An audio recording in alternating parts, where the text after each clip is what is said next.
Hi, this is Shubhapriya, and in today's video we'll be talking about range of a function, inverse of a function and composite relations involved in relations and functions.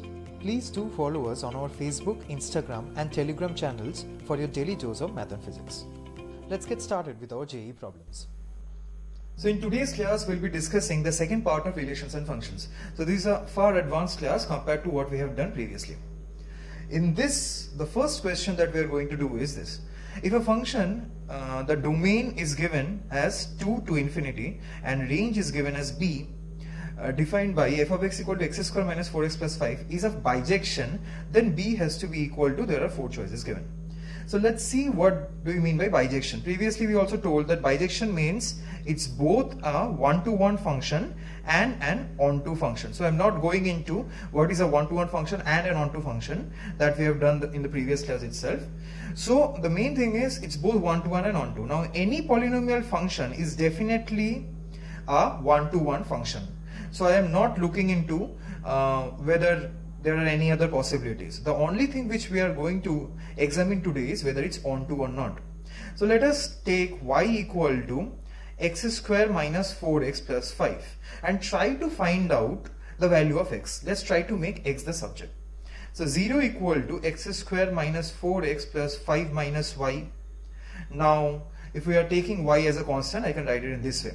Now let's solve it in deterministic form, that is x equal to that formula we have, x equal to minus b plus minus root under b square minus 4ac by 2a.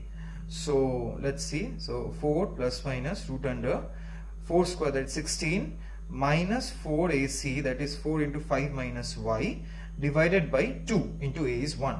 So that is 4 plus minus root under 16 minus 20 plus 4y, so I am writing this as 4y minus 4, 16 minus 20 is 4, divided by 2.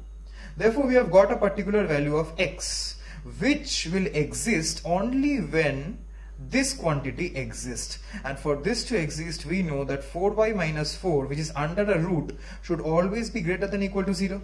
Nothing negative can be inside the root until and unless it's real. Therefore y is greater than or equal to 1. So the option is, the only thing that is required is the range should be greater than or equal to 1. Therefore the option is, the correct option is option number B.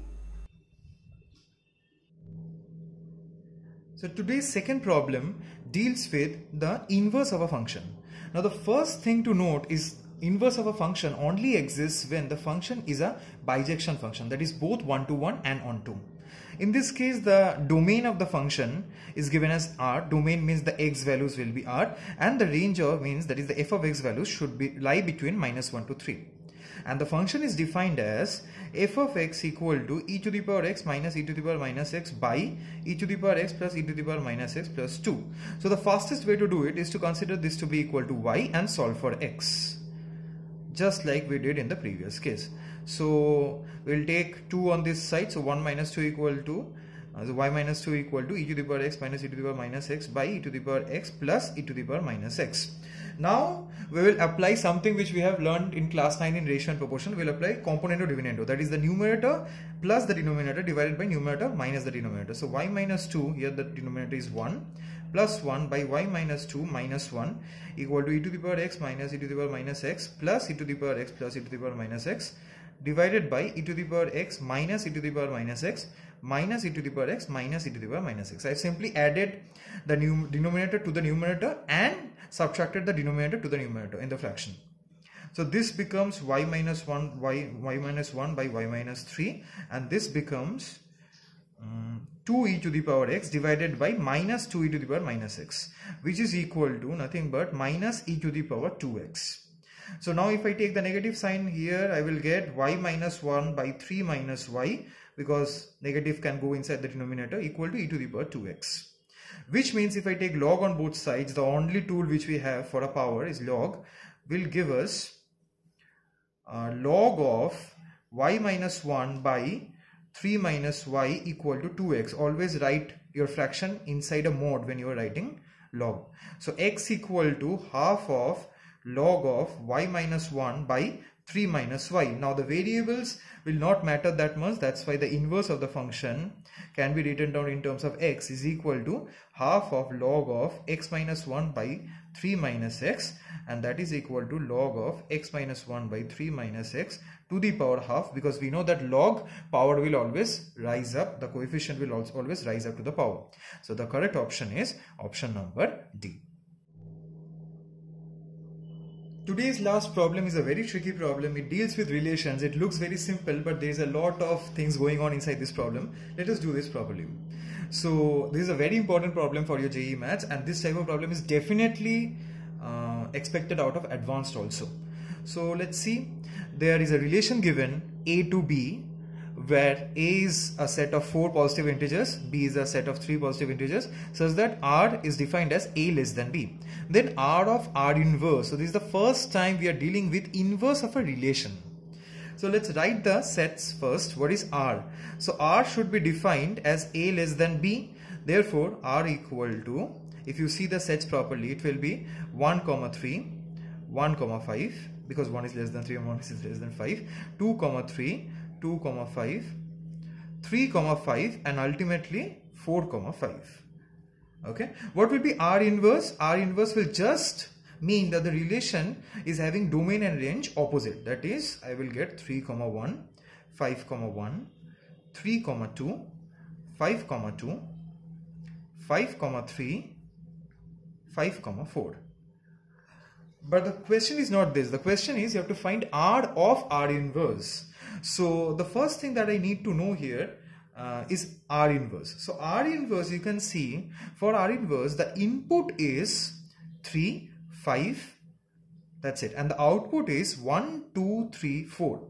So basically what is happening, if I have to write R inverse, for R inverse our x is 3 and 5 and our f of x is 1, 2, 3 and 4.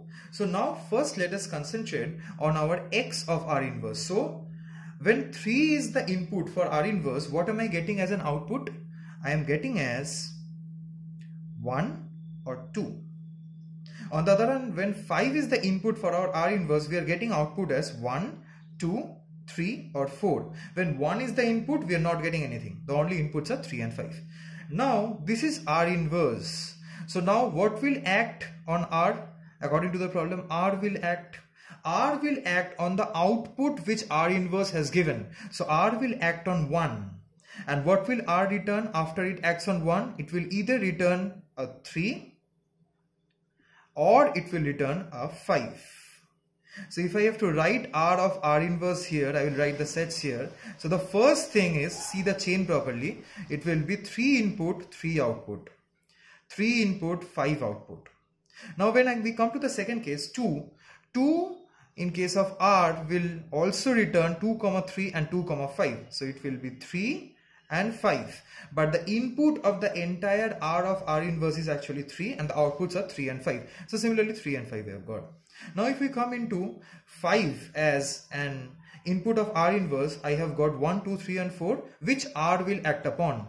In order to give, according to this relation, it will again give 3 or 5, 3 and 5. 3 will return me only 5 and 4 will return me only 5. So what am I left with? Now the input is 5, output is 5, input is 5, output is 3, input is 5. I guess we have come. So we have got our 4 ordered pairs ready. So what will be our option? The only option is option number. Like, comment and subscribe to our YouTube channel Mathophy for your daily dose of math and physics.